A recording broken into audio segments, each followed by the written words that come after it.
So kind of navigating this process. I briefly like to share this story, but when I was 10, 11 years old in Raleigh, North Carolina, there was one girls team in the entire Southeast. So we had girls from Virginia, DC, South Carolina, down to Florida. And it was a U16 team. And I got cut from the boys team. And at 11 years old, that was my only option to play, was to go to a girls U16 team at 11 years old. And that was just kind of how the game's grown so much. Now in Raleigh, we have almost 2 teams at every age level in the last 15 years. So, I did that for a year, and then I switched right back to boys. So my situation was different than, I met Kendall Coyne Schofield at the Pee Wee Quebec tournament. We played on the same team when we were 11, and her situation was totally different. And so I think it's important to keep in mind a few things here, location and opportunities. Obviously, the entire sport of girls hockey and hockey in general has grown a ton in the last 10, 15, 20 years, but different regions of the country are still offering, different opportunities based on number of players and things like that. You're not going to find the same thing in Raleigh, North Carolina that you're going to find in Minnesota. And that's just kind of the reality of the situation. It's something you need to keep in mind as you're kind of looking at, what are your opportunities for development as a player.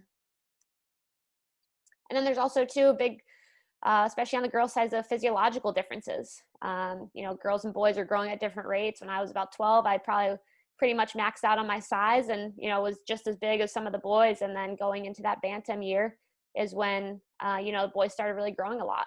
And so that's something to keep in mind. Some girls are bigger than others height-wise and things like that. And, you get a Hillary Knight who's 5'11", she's bigger than some of the boys still. Whereas, I know some girl, Kendall Coyne, she's, 5'1", 5'2". So that's a big factor as well for you and your player as you are looking at some different options. And then age, I think the younger ages, it's fun. It's great to mix co-ed.